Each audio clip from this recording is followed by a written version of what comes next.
വീട്ടിലേക്ക് പോകും വഴിയായിരുന്നു മരണം. അതൊരു കാർ അപകടമായിരുന്നു. പ്രത്യേകിച്ച് ഒന്നുമില്ലെങ്കിലും അത് മാരകമായിരുന്നു. വേദനയില്ലാത്ത മരണം. രക്ഷിക്കാൻ ശ്രമിച്ചെങ്കിലും ഫലമുണ്ടായില്ല. ശരീരം ആകെ തകർന്നിരുന്നു. മരിച്ചതാണ് നല്ലത്, വിശ്വസിക്കൂ. അപ്പോഴാണ് എന്നെ കണ്ടത്. എന്തുപറ്റി? ഞാൻ എവിടെയാണ്? നിങ്ങൾ മരിച്ചു. ഞാൻ പറഞ്ഞു. കാര്യങ്ങൾ വളച്ചൊടിക്കേണ്ടല്ലോ. അവിടെ ഒരു ട്രക്ക് തെന്നി വരുന്നുണ്ടായിരുന്നു.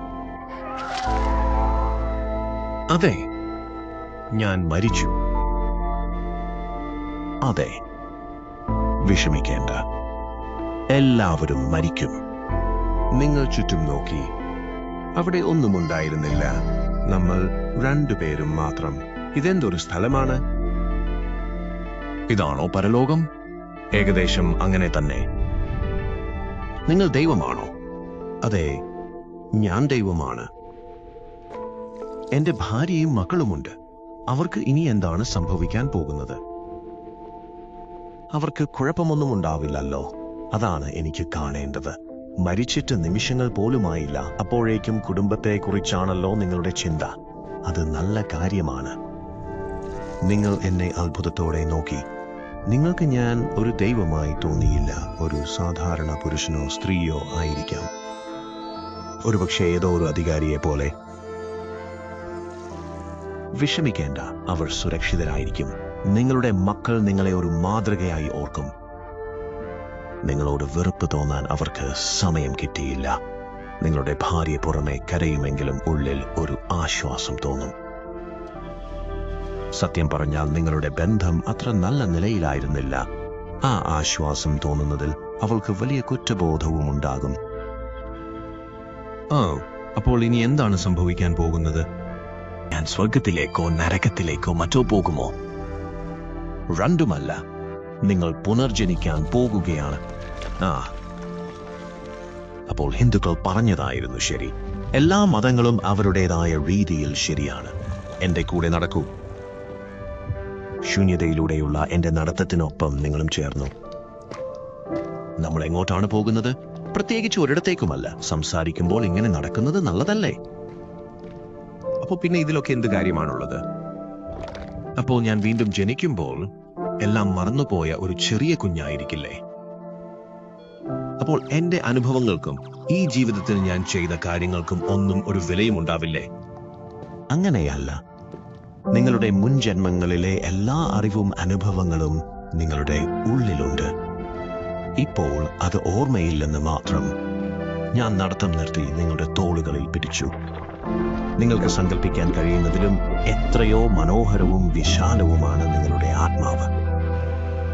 നിങ്ങൾ യഥാർത്ഥത്തിൽ ആരാണെന്നതിന്റെ ഒരു ചെറിയ ഭാഗം മാത്രമേ മനുഷ്യ മനസ്സിന് ഉൾക്കൊള്ളാൻ കഴിയൂ. വെള്ളത്തിന് ചൂടുണ്ടോ തണുപ്പുണ്ടോ എന്ന് നോക്കാൻ വിരൽ മുക്കുന്നത് പോലെയാണത്.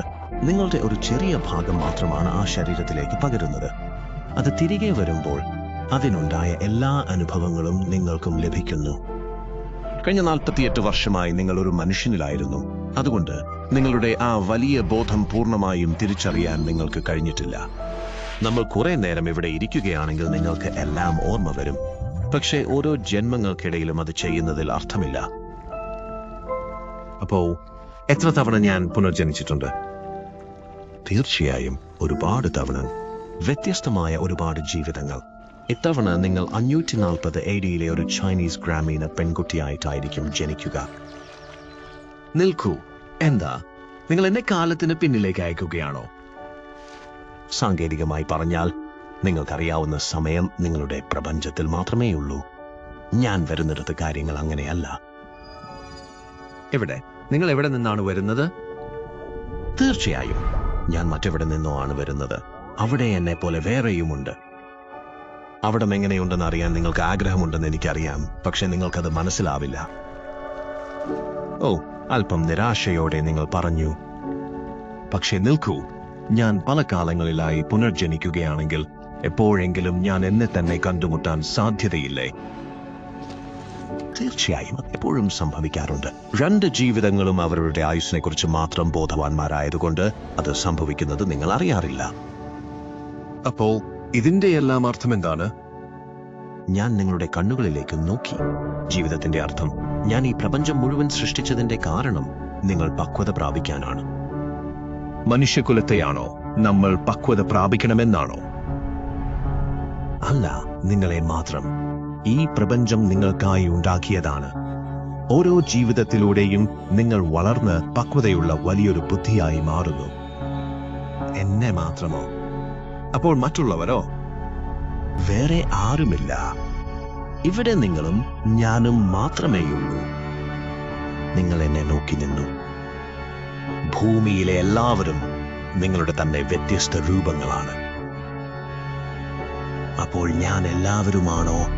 അതെ, ഇപ്പോൾ മനസ്സിലായി. ജീവിച്ചിരുന്ന എല്ലാ മനുഷ്യരും ഞാനാണോ? ഭാവിയിൽ വരാനിരിക്കുന്നവർക്ക് വേണ്ടിയും. അതെ, ഞാൻ എബ്രഹാം ലിങ്കൻ ആണ്. ജോൺ വിൽക്സ് ബൂത്തും നിങ്ങൾ തന്നെ. ഞാൻ ഹിറ്റ്ലറുമാണ്. നിങ്ങൾ അമ്പരപ്പോടെ പറഞ്ഞു. അവൻ കൊന്ന ലക്ഷക്കണക്കിന് ആളുകൾ നിങ്ങളാണ്. ഞാൻ യേശുവാണ്. അവനെ പിന്തുടർന്ന എല്ലാവരും നിങ്ങൾ തന്നെയാണ്.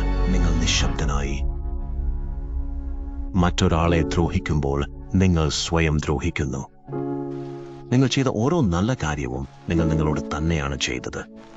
മനുഷ്യർ അനുഭവിച്ചതും ഇനി അനുഭവിക്കാൻ പോകുന്നതുമായ എല്ലാ സന്തോഷവും സങ്കടവും നിങ്ങൾ തന്നെ അനുഭവിച്ചവയാണ്. നിങ്ങൾ കുറെ നേരം ചിന്തിച്ചു. എന്തിനാണ് ഇതെല്ലാം ചെയ്യുന്നത്? കാരണം എന്നെങ്കിലും നിങ്ങൾ എന്നെ പോലെയാകും. കാരണം നിങ്ങൾ അതാണ്. നിങ്ങൾ എന്റെ വർഗത്തിൽപ്പെട്ട ഒരാളാണ്. നിങ്ങൾ എന്റെ കുഞ്ഞാണ്. അവിശ്വസനീയതയോടെ നിങ്ങൾ ചോദിച്ചു, അപ്പോൾ ഞാൻ ഒരു ദൈവമാണെന്നാണോ? അല്ല, ഇപ്പോഴല്ല. നിങ്ങൾ ഒരു ഭ്രൂണമാണ്, വളർന്നു വരുന്നതേയുള്ളൂ. എല്ലാ കാലഘട്ടത്തിലുമുള്ള എല്ലാ മനുഷ്യജന്മങ്ങളും ജീവിച്ചു തീർക്കുമ്പോൾ പിറവിയെടുക്കാൻ പാകത്തിന് നിങ്ങൾ വളർച്ച പ്രാപിക്കും. അപ്പോൾ ഈ പ്രപഞ്ചം മുഴുവൻ വെറുമൊരു മുട്ടയാണോ? ഞാൻ പറഞ്ഞു, ഇനി അടുത്ത ജന്മത്തിലേക്ക് പോകാം. ഞാൻ നിങ്ങളെ യാത്രയാക്കി.